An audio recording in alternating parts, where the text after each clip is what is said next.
Palestinian is not limited to Gaza. Palestinian is a syndrome. It's a mental illness. It's a universal phenomenon. And Cenk is the perfect example.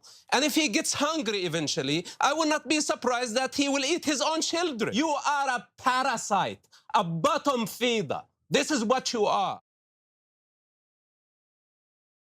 Can you believe what that guy was saying to Cenk? I think, so he's a former Israeli agent, and he literally threatened Chunk. By the way, for the algorithm, comment Chunk here. Today we might have to agree with Chunk, but they get into a heated debate last night on Piers Morgan Uncensored, and him and Anna Kasparian react to this insane moment. And I'm going to react to a reaction video because they get fired up, okay? And yeah, you'll see the best moments of that crazy debate and also the crazy debate between Anna and Chunk. By the way, if you're new here, hi, I'm Isabella Moody, your favorite orange woman. Make sure you like today's video, subscribe. I post 2 new videos every single day. Comment Chunk and we'll get into the video, the drama. His basement needs to be investigated because he's definitely hiding bodies in there. I mean, this guy, Cenk, is there ever a conversation or debate on Piers Morgan's show that doesn't immediately devolve into a pathetic circus? Well, look, that guy in particular is meant to be a circus.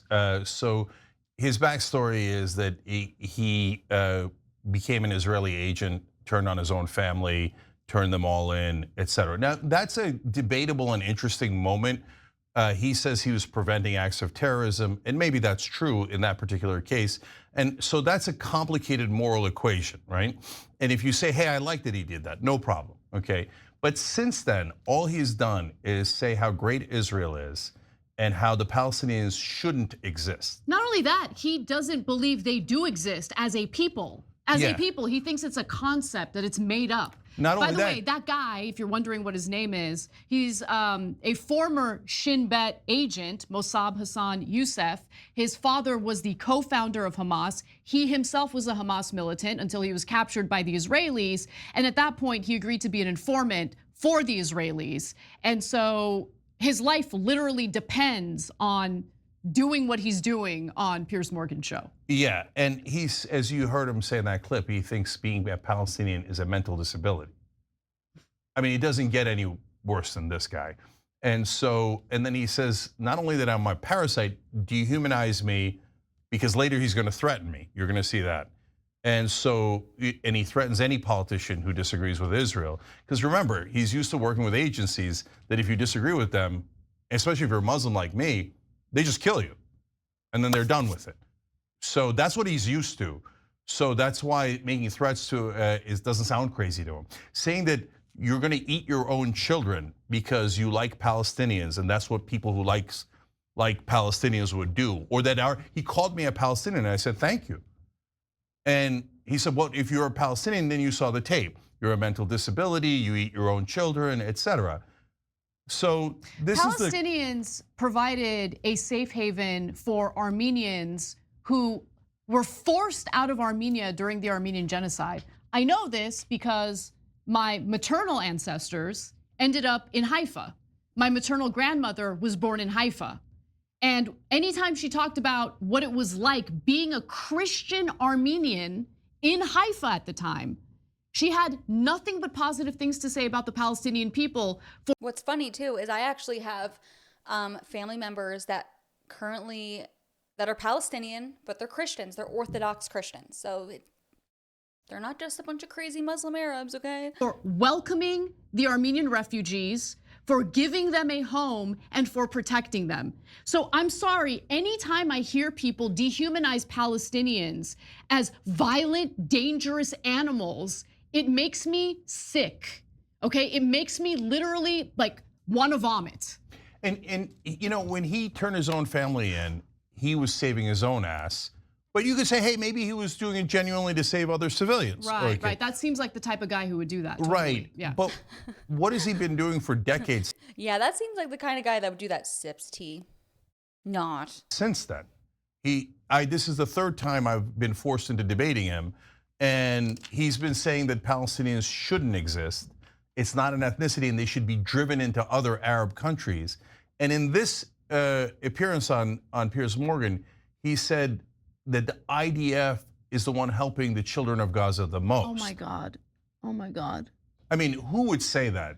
Okay, let's keep this moving. All right. So he stated that, look, yes, the head of Hamas, Yahya Sinwar, has been killed by the IDF. That was big news last week. But there's still more to be done. They can't, wind down with this war. Lots more to do. In fact, we need to expand this war to other countries. Let's take a look. The most significant assassination that I'm looking for is the assassination of Ayatollah, the head of the snake, the Iranian regime that includes Ayatollah and the Iranian guard. They are all targets. The next level is going to be massive assassinations in Tehran, and anyone who gets in the way. It doesn't matter where they are. Even if they are politicians in the West, they are going to fall. Politicians in the West, if they get in the way, they're gonna fall. Just remember that threat that he just issued, okay? But I just wanna make a comment about how Piers Morgan never seems to interrupt that side of this argument.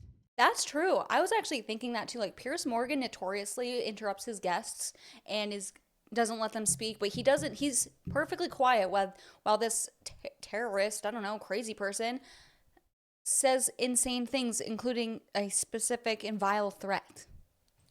As any public figure who's engaging in that argument is making the argument. When you start talking, Cenk, Piers Morgan can't help himself. Before you can even start answering the question he just asked you, he interrupts you and doesn't let you finish. Why is that? Because I'm disrupting his framing. His framing is on domestic issues. Donald Trump is a wonderful populist and Kamala Harris is a fake, phony, the worst. But I'm unbiased. I'm unbiased. Brother, you were on his show. You're friends with him.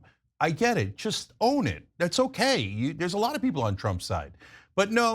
This is where, of course, like, it's just funny because if you saw my video last night of Jimmy Dore exposing Cenk and Anna, again, comment chunk again, chunky yogurt for the algorithm. Come on, YouTube likes to censor your girl.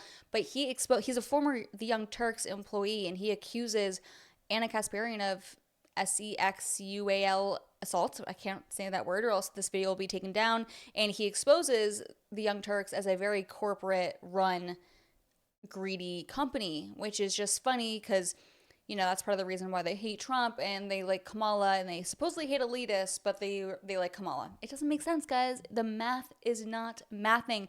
But I guess that's it. That's it. Crazy freaking video, crazy debate.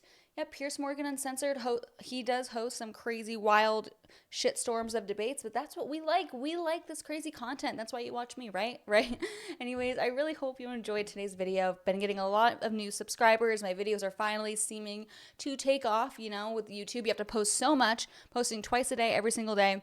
And just thank you for sticking around and commenting orange heart if you made it to the end of the video. Thank you. Bye.